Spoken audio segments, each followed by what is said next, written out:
going to last all that long. And I'm going to be reading some of it. By the way, this document, along with the PowerPoint, will be posted up on the website so that you can get it. And I'm going to talk about the in-fed half-wave antenna. I did a presentation a couple of years ago, and I'm going to go a little more in depth on how it works. And now that I've got a couple of more 3 years experience, I have 2 of these that I use at home and have been for a number of years now. However, my disclaimer is this. My presentation in terms of the technology and stuff is based on my experience at my location, and as infamous words of Woody, KK7YYY, why, too many YIs there. When it comes to antennas, everything affects everything. So obviously your mileage. I stole that from Bruce Johnson. Yeah. Well, hey, originality is just undetected plagiarism. So. Anyway, also my background is not at anywhere near any kind of an engineering level or whatever. I'm sort of an engineer, scientist wannabe. I'm much more at the technician level. I don't mean license-wise, but at the, worked many years on a repair bench in aerospace and got into programming later on. So anyway,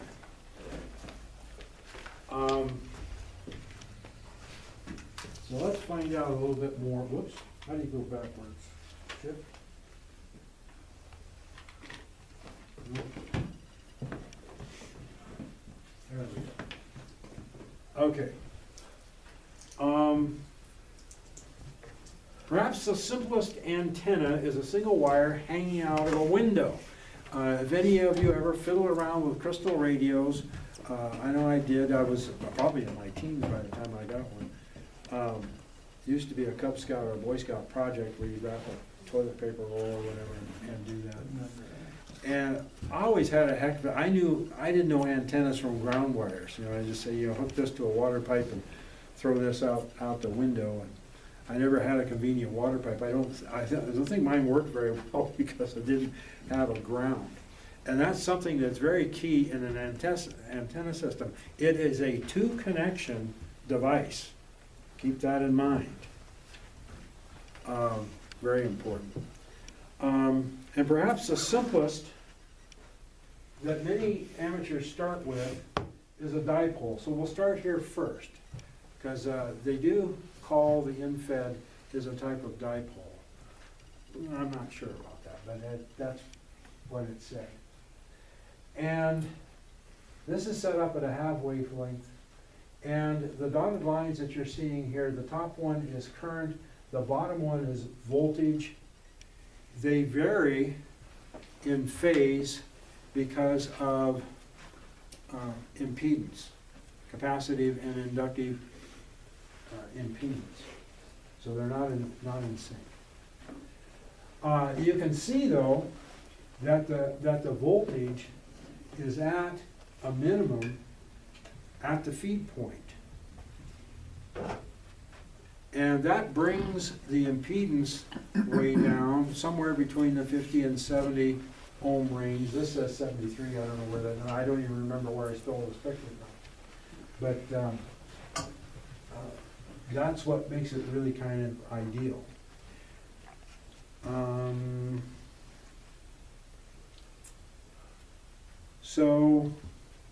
And this is a good way to start to kind of understand the in-fed, because it has to do with shifting this feed point. And let's see here. Would have been nice to do a rehearsal first, but that's okay. All right, lambda over 2. Lambda is the Greek symbol that they like to use for wavelength. You've all seen that, I'm sure. Looks like an upside down Y. So this is half wave, quarter wave on each of the elements. So the wavelength, like for 40 meters, that's about 120 feet long. That's a long wave. Mm-hmm.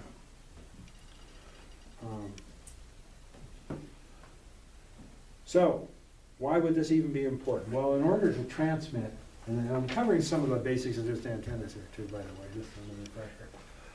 What is it that maybe when you hang a piece of wire out there in the air, how does it capture radio waves in the first place? Well, it has to resonate, or portions of it have to resonate. And of course, that becomes very important if we want to transmit. Okay, receiving maybe not so much. We throw a wire up the tree, okay, doesn't care too much. But, you know, if we're going to transmit on the same antenna, then it has to resonate. Uh-oh. Space bar? You were just doing I did the space bar. I bumped some key on the board. I've gotten very clumsy in my old age. No, that's too far advanced.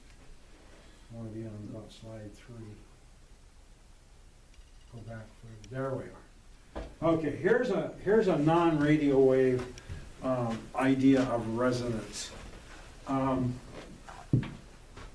the guy's hitting the tuning bar on a block of wood, on a hollow block of wood on one side, and directing that sound into the other, causing the second tuning fork to vibrate. And that's what happens with radio waves and antennas, to get resonance. All right, give me the next slide there.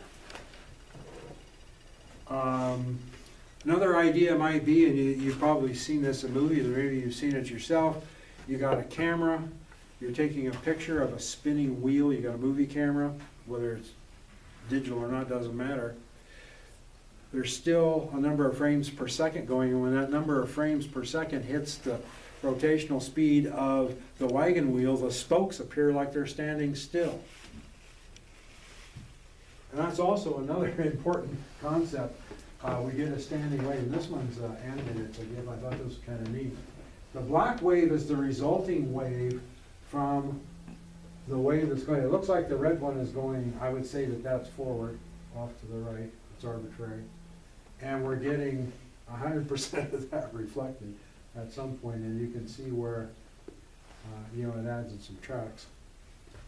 This has to do with the standing wave ratio, SWR, and antennas, and why that can become important. So anyway, the resonance, whatever.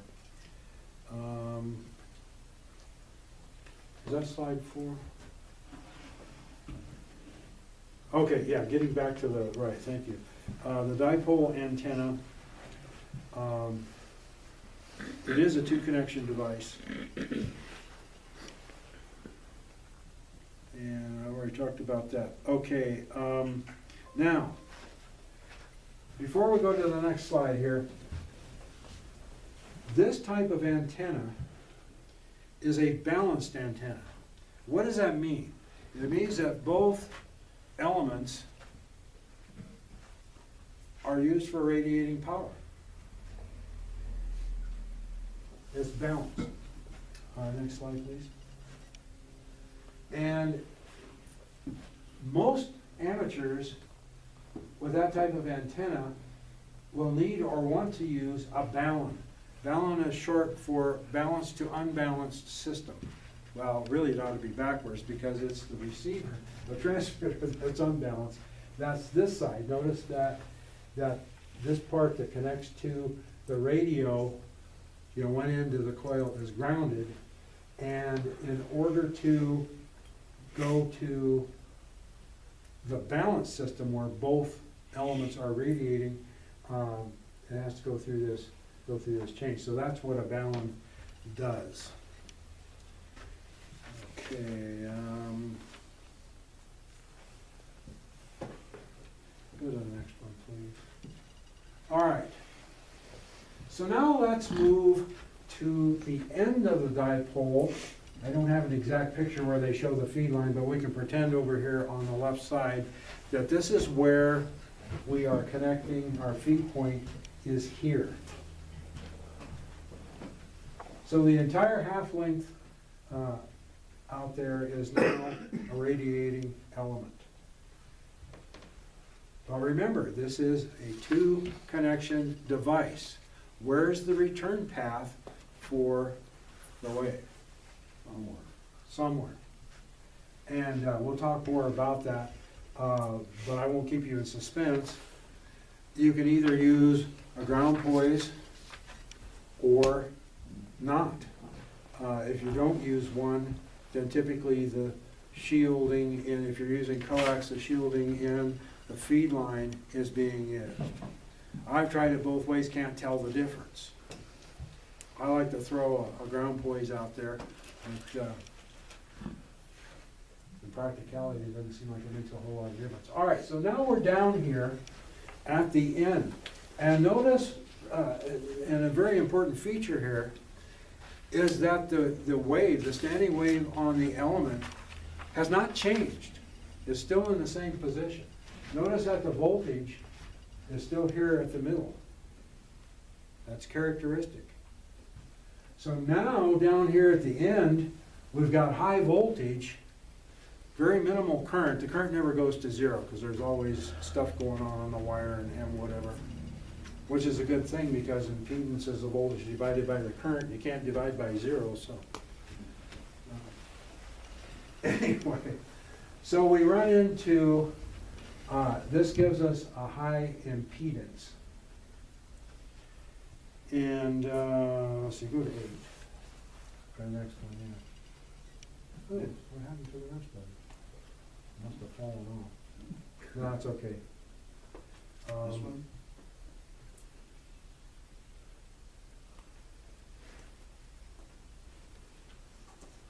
Okay, so well, anyway, you know that the impedance with your transmitter is around 50 ohms. That's the reason why we use, 50 ohm coax and so forth. So impedance is, we need to somehow do that. So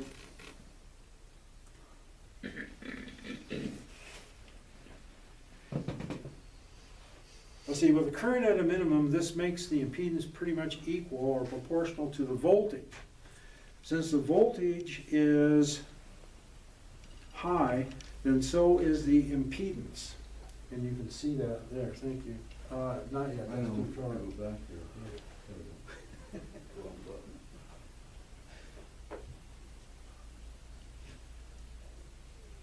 That's what happens with PowerPoint sometimes. Next, let me see the next Next slide. slide. I must have that out of order, I don't know how I did that. I did that before I got too much coffee this morning. Anyway, that's okay, leave that out because I'll talk about that here in a second. So anyway, the voltage is high. So the impedance is somewhere on the order of 2,000. I put 2,000 to 3,000. I think it's probably more like 1,800 to 5,000, somewhere in that, a little broader range than that. And since we're attaching our radio feed line that has an impedance about 50 ohms, then we have a very severe impedance mismatch. Now, I wish I had a graphic for this, because sometimes people don't understand. We tune in at SWR, that's something we can adjust and pay attention to, and maybe we don't understand all the electronics and physics behind it. I don't. I know a little bit. So I'm one of those people, there's nothing worse than a know-it-all that's sometimes right. Okay, but the impedance matching, I like to think there's a lot of good stuff in plumbing that matches well with electronics. If you've got two pipes and stuff is spilling out of one of them and they're not centered up very well, you're only getting part of the delivery going through the other pipe. That's a mismatch. What impedance matching does is it gets those two pipes together where you're getting the fullest stream you can. That does not mean that when it gets to the load out there, your antenna, it has nothing to do with the efficiency of your antenna. You might be able to tune up to a coat hanger, but that doesn't mean that a coat hanger is going to make a very good antenna. So, SWR is not necessarily an indication of the efficiency of your entire antenna system. Matter of fact, if I knew how to measure better, I would put a lot more focus on my antenna system than you know, whether my feed is exactly balanced. But you do want to get the maximum amount of energy out to your antenna system. That's resonance, right? I'm sorry? That's resonance, right? Yeah. Yeah. Okay, so we've changed a balanced system to an unbalanced system. And here's a diagram. These could be like what balance look like inside. It's simplified as far as I know. I don't know what I could find. This is our radio out here, and again, you see how it's balanced with a balun. And then what we need to do with unbalanced, because our antenna, our dipole that we moved to the end of, is now unbalanced. And this should look familiar to you if you've ever looked at the infed stuff.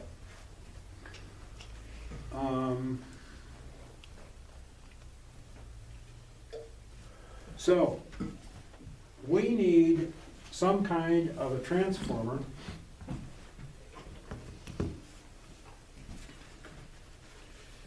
Here is an infed transformer, and I'll pass this around so you can look at it.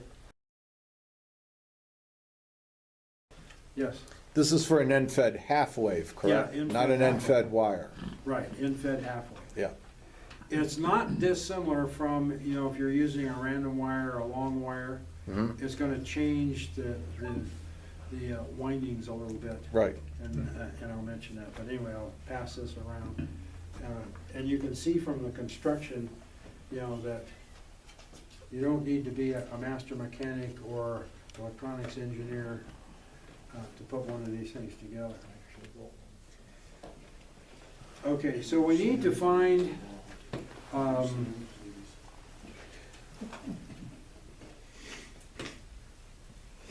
okay, the first thing we need to do is find the impedance value at the end of our antenna. In the wild, this value can be very difficult to measure. And again, it comes into play where it is. It's one thing to have it strung out in your living room floor and try and measure it, and it's something else when you get it out there up in a tree or where, how do you even get to the end of the measurement? Because it will change. Now, my take on that is that there's enough data out there from people like us that use these end-feds that talk about how well they perform, what they do, what impedance looks like, and so forth, that there is a sweet spot that we can hit. Now, it may not match exactly, but it doesn't seem to matter all that much. Sort of a sweet spot, and that sweet spot is somewhere around 2,500 ohms. Next slide, please. So here's our impedance matching transformer. That's that big round thing in that box there, and so we come out of the radio here, our coax. One end is grounded, of course, and there's a capacitor put across there. When we get to the construction slide, I'll speak a little more about what that capacitor is for. But this is an impedance matching transformer. And it's on a ratio, let's see. I didn't put that slide in there yet, that comes up later. Anyway, it's on a ratio, basically 2 to 14, which is 1 to 49. And if you do the math on that, that gives you, what is it, 2450. That's right there in that sweet spot. And it seems to work pretty well. I know Bruce was a little worried about matching the impedance. He got real curious about, well, gee, I don't know if I really got 2,500 ohms, you know, maybe I need to do something else. I wouldn't worry too much about it until maybe if I were doing QRP out in the field and I was using really small wire, because the smaller the wire, the higher the impedance is going to be, then maybe I might do 56 to 1.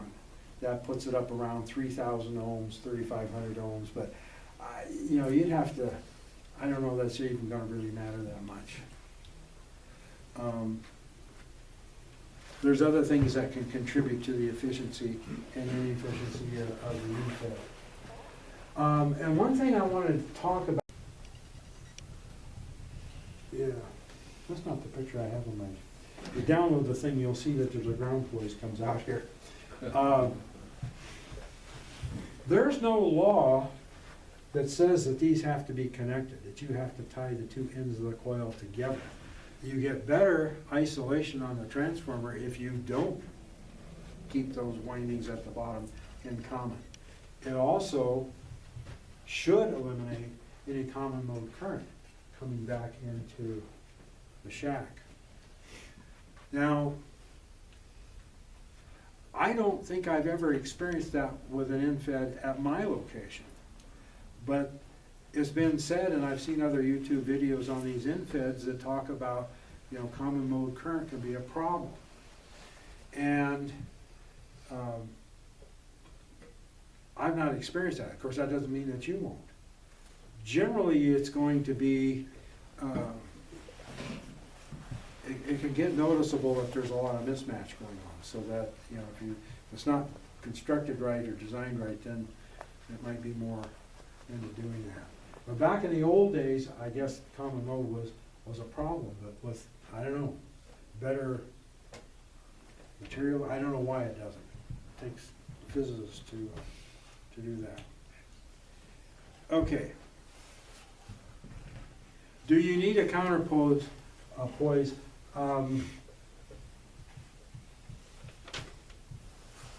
to the next slide, please.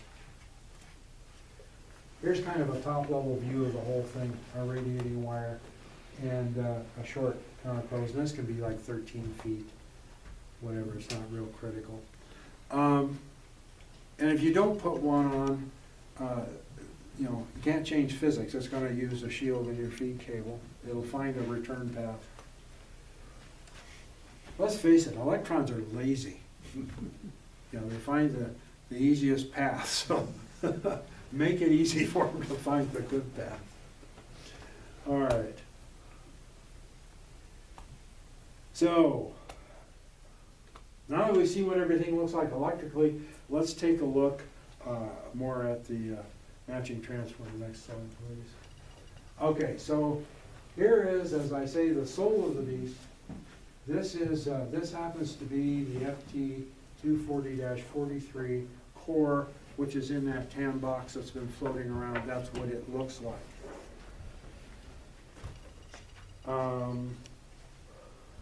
These are available. Amazon has them for about 12 bucks. I get mine on Amazon Prime. They're about 12 bucks, including the shipping, because I have a Prime account.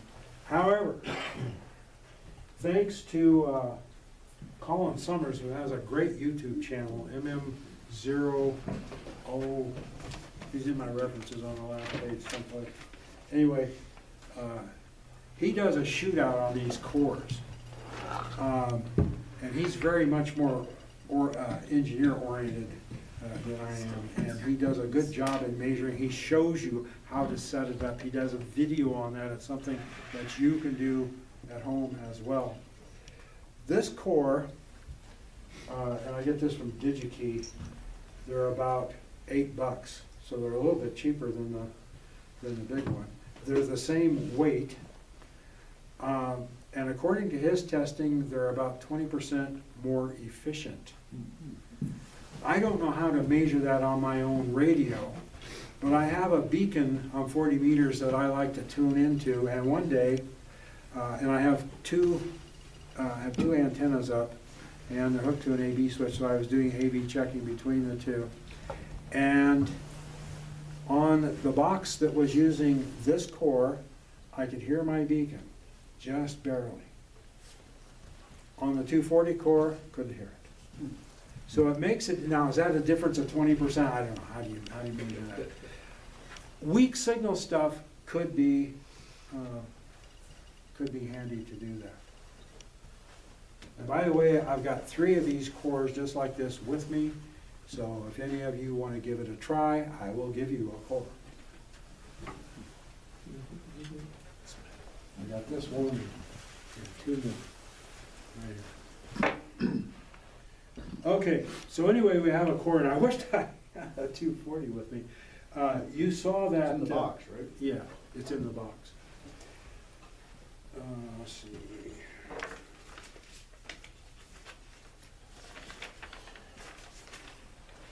Okay, so the next thing we need then is wire. Next slide. Okay, there's a core. It doesn't have a fancy name like FT 240-43. I'm figuring that this 43 in this number is probably the material, and maybe these are millimeter sizes. I just call it the 1002. And these are available, like I said, from DGT. All right, there we go.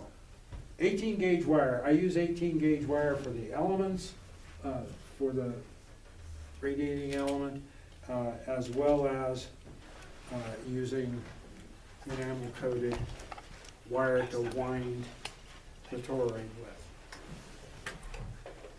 And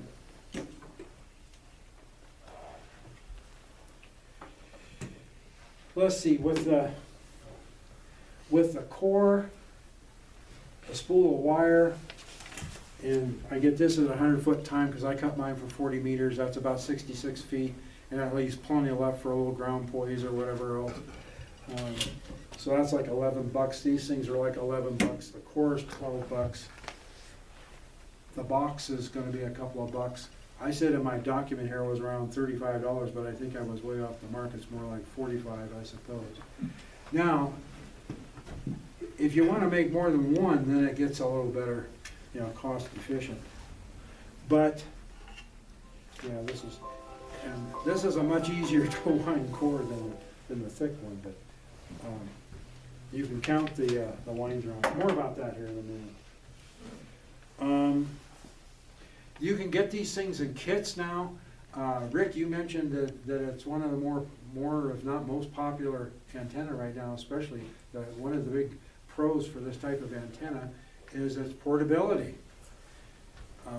Lift up that bag. That's got everything you just. This has got everything in it. He's donating this to the club. This is Yeah, gonna it be the goes to club, the- one of the club goes to the go-to go-to. antennas. Yeah. He's got a radio, he's got the spool Yeah. of wire, and a pre-made box. The point is, you're not into it with big bucks, typically speaking.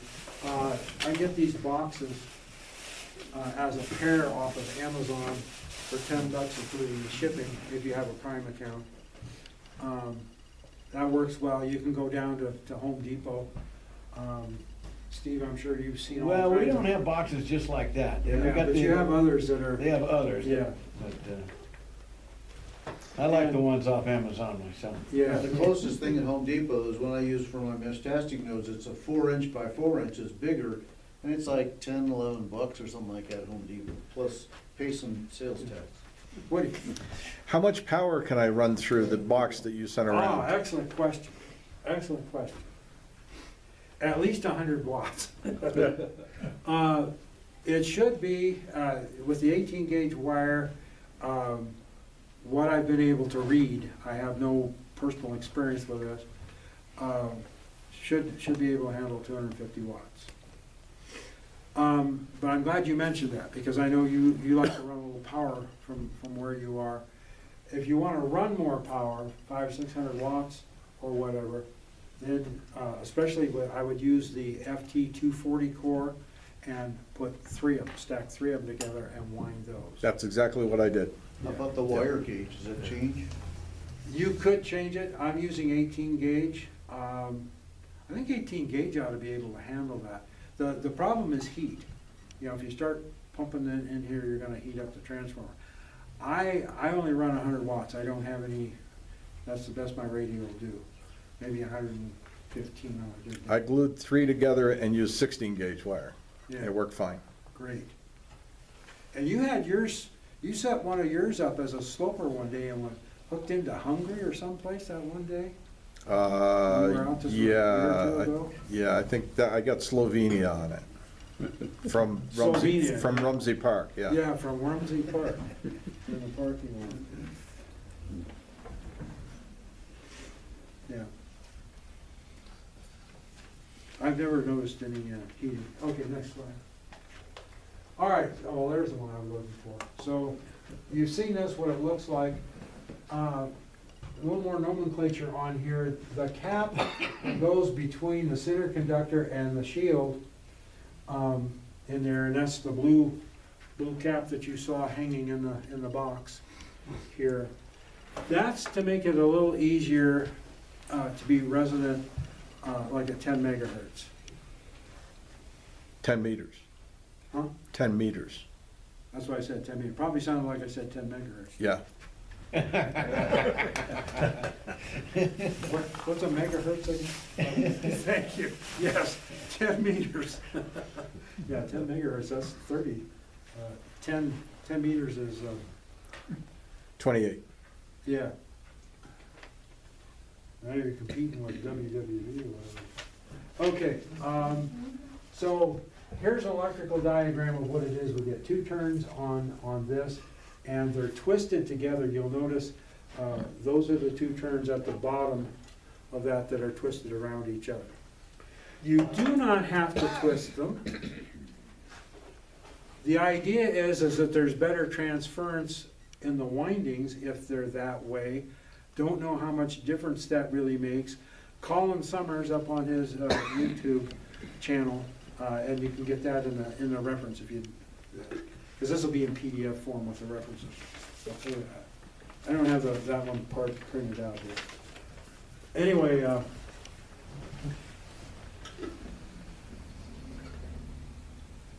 he talks about that. He also talks about, instead of making this exactly like this, he makes it as an auto transformer. And I'm not exactly sure I understand everything I know about the difference between a matching transformer and auto transformer. It basically means that he takes the thing out of the middle here someplace. And he says that he's getting a little more efficiency that way. And that was a fairly recent video, so, you know, obviously do some homework on this, you know, and form your own opinion about it. So,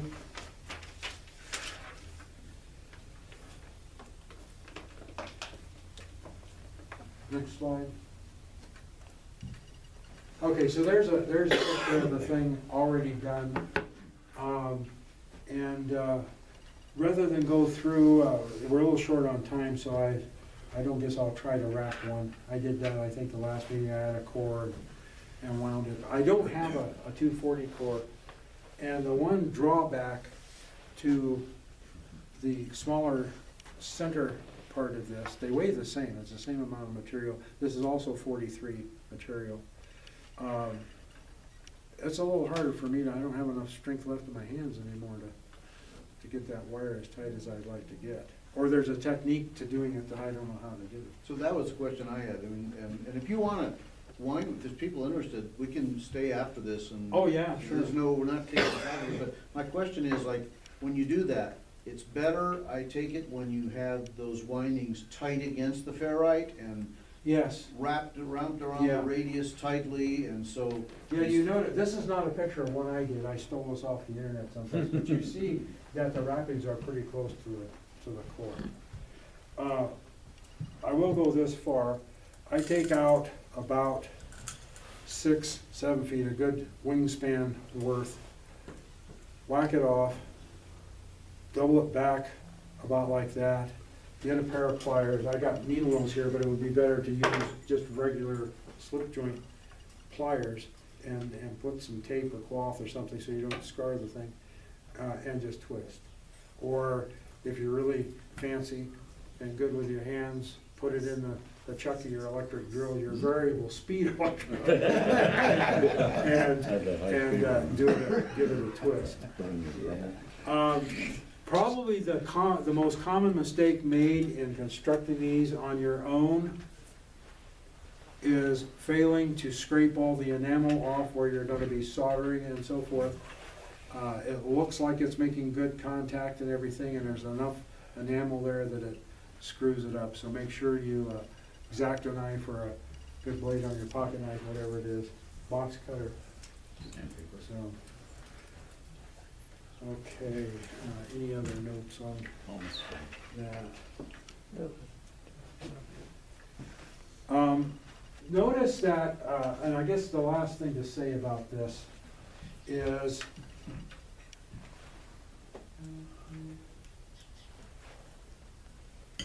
in winding the core, start with the twisted part first. Where you count the wraps is on the inside. When the wire goes past the inside of the core, that counts as a wind. And you'll notice that, hey,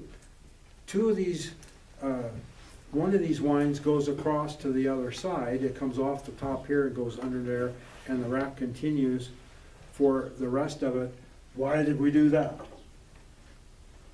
It will work fine if you put all of them together. The idea being that heat dissipation, or Spread out. whatever, could be spread out more.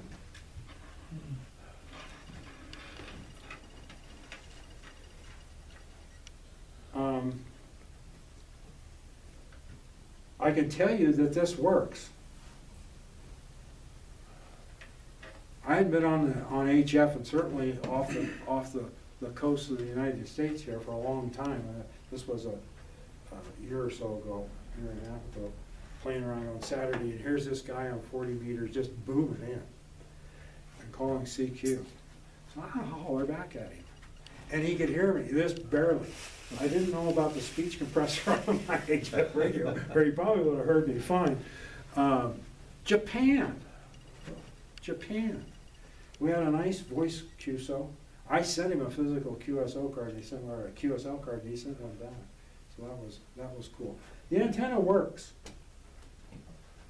So, question, there's an ARRL kit, I know, and from time to time, they have a discount on it, and as far as I understand, I'm interested in your thoughts, it's all the things you need for this and some instructions. I think it's made by some company in England or something, and then ARRL sells them.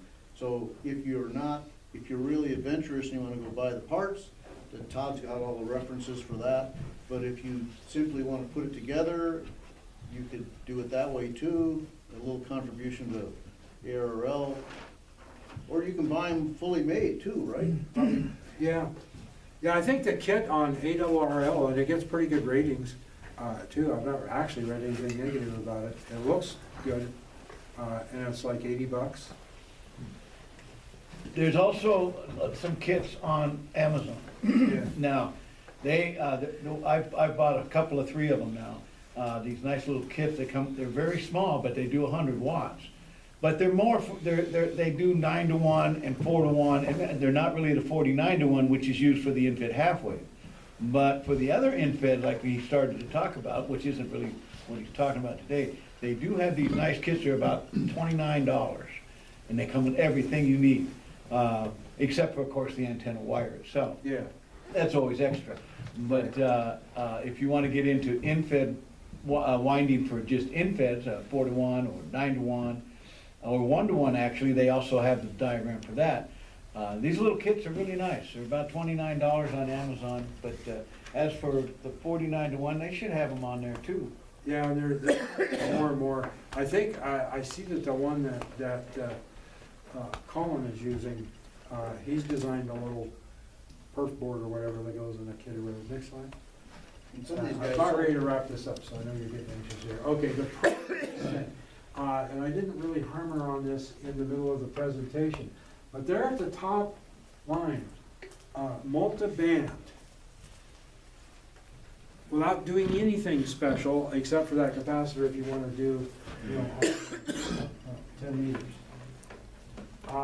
These things are nicely resident in those areas. I find I need a little adjustment, probably because of how I got mine strung up and where it's strung up. I use an auto tuner, just to fine touch it. And with the auto tuner, I also pick up 12 and 17 meters as well. So where else can you get a nice multi-band antenna that's reasonably low cost? So those are parts of the pros. And works well vertically, horizontally. Well, I don't know so much. I'm having trouble with my vertical. I have a 1-up vertical now, and I have one where the radiating element is more or less horizontal, but it's kind of an inverted V sort of thing. It's not that high off the ground. What, it's maybe 20, 25 feet off the ground, the vertex of that thing? And that's, I don't know how much, but it works. I have one going straight up another tree, over 60 feet. And, you know, doing Gymcom or whatever, I can't tell the difference between the two, but when I'm listening, like I was tuning in, I tune in sometime, a couple of times during the middle of the night. There's a K beacon I like to hear. It puts out a Morse code K. It's over in Russia, on the east coast of Russia. And puts out it's probably a navigation beacon, puts out a Morse code K. And when I can hear that, I know propagation is at least reasonable. And I have a heck of a time picking that thing up on my vertical. On this, I used to be able to pick it up, so there's something wrong with how I've deployed my vertical. And I can also verify for my case that the vertical is more noisy than the horizontal. That horizontal deployment seems to work real well in my location. And it's broadside east and west, which is a good way to be. Okay, the other very interesting thing is the radiator shape is not critical. It's not nearly as critical as it is, you know, like doing a dipole. And even dipoles aren't that critical. But this is kind of insensitive to how, you know, if you gotta run it around through branches or whatever a little bit, that's fine, that's not real critical. And the ground poises I use are, you know, they're just laying on the ground there, so whatever, very portable. And, okay, questions, comments? You have one, don't you? Who, me? Yeah. No. Oh, I was gonna ask a question in the first place. Why would you pick your end-fed half-wave antenna? well, So excellent. you had the, I thought that all might have been the first thing you would say for some guy like me who doesn't think about antennas much, and then I was thinking, how long is that? But I see you get the different frequencies on that. Yeah, which is hard to do with a dipole unless you have a fan that, you know, multiple elements on your dipole. But you ask a very good question. Why would I even want to consider an end-fed in the first place? I live in a small trailer park, in a 30-foot trailer. My lot is barely longer than my trailer. Fortunately, I've got a big old oak tree right next to my trailer, and then right behind that is an evergreen. That's the one that goes up like 65 feet or whatever.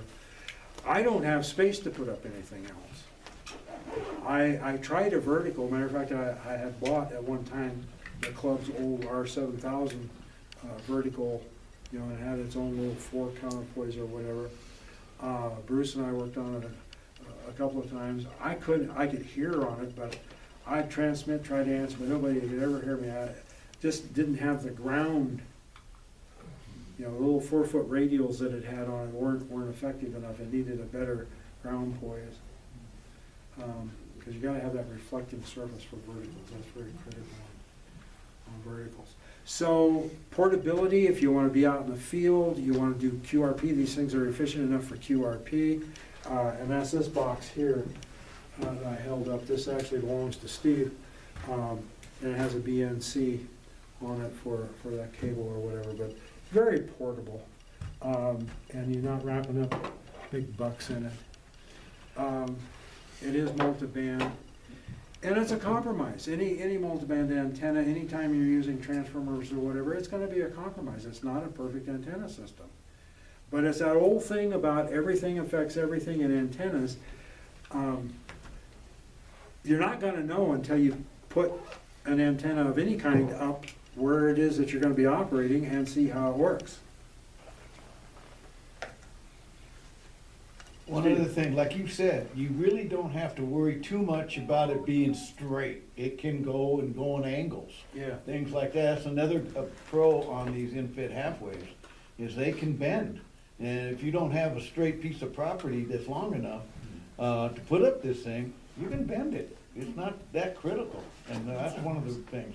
And if you don't have a way to do a center support where a dipole, like you're talking about, the dipole's a nice antenna, it's the basic antenna, but you need something to hold it up in the middle. If you don't have a way to do that, the infed can actually help you out that Yeah. way. One of the first antennas I set up at my place was a G5RV Junior Yep. that I bought. I didn't make it, came with a ladder line or whatever. I managed to get the vertex up the tall tree a ways, but the ladder line was only about that far off the ground. But propagation was good. I'm talking to Hungary, I'm talking to France, I'm talking to whatever on it. You know, coat hanger is gonna work when propagation is really good. But the big issue there, I have no place, I need sky hooks for the ends of the dipole. There's nothing to hold them up with. Yeah. And I don't think the owner of the park is gonna let me put up big 30-foot poles where to get them off the ground. And that geometry issue, I had the same kind of thing where my shack in my house is here, and I've got a long run one way, probably over 150 feet, and the other way I only got about 50, 60 feet to the edge of my property. And so, well then I, again, all this stuff applies, but I used an off-center fed dipole, which had geometry that suited my house. You know, so then I could have the short run going one way, the long run going the other way. But, you know, the world is your oyster. Like, you know, everything affects everything, and there's a number of different ways you can skin this animal. Yeah, so you had to use a different transformer. Yes. For that Yes. reason, because of that, where the Different feed point. impedance Yeah. line is. Yeah, impedance is because the waves don't change. The standing wave won't change its location on your element. It's going to be there. So where your feed point is, that's very critical. That's something to try. I don't know. You know, I don't have the bucks to put up the aluminum. You know, a nice rotating beam would be great. You know, and running 1,000 or 1,500 watts. There you go. I want to end by saying this about antennas in general, and that is everybody has an opinion, and opinions get to the point where they really kind of become belief systems, and they may or may not be based on any kind of fact. So, you know, keep an open mind. I could become an evangelist for end-fed half-waves real easy, because for me, they seem to work good. They solve a lot of problems that otherwise I wouldn't even be able to operate. But it doesn't mean that it's gonna work the same at your place. Physics You know, so do doesn't some have research. opinions, does it? No, it doesn't, so, and I don't, you know, I'm just like that know-it-all is sometimes right, so I have a little bit here, but here's that column Summers, and anyway, this is all downloadable from the internet. I can attest to the thing about what you just said about some places the infed half-wave doesn't work that well for some people, and it works great for you. I have an infed half-wave I set up for 80 meters, so I can talk to the races and that. It works great on 80 meters. At least I get all the reports I get say it is. But 40 meters, which is what it should do, barely gets out. I don't know what's going on there, and 20 meters is not so good either. I have my fan dipole, 40 and 20, they work beautiful. But my infed half-wave, it works great on 80, but it does not work, but it's more than likely because of where it is going close to my house. Sure. Things like that, so depends on where you set it up too. That's true. Felix, you've got an end-fed as well as a fan dipole. don't you? 132-foot end fed half wave, and it's in an L. It's almost evenly divided. Yeah. Yeah. And how is the performance? That works good for me, guys, in the morning on the gym com. Sometimes guys say I come in kind of late, but whatever. That's Sometimes you get a little ground far. wave. So that's the difference between the ground wave and propagation. Yeah.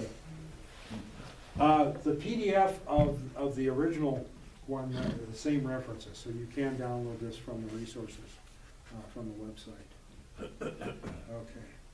Any other questions? Thanks, Todd. Thanks. Thank you, thanks for coming and great report. And by the way, I've got 3 of these cores. I'll even give you, I got 2 spools of wire here, there's one left to wrap that, so if anybody wants one, free of charge.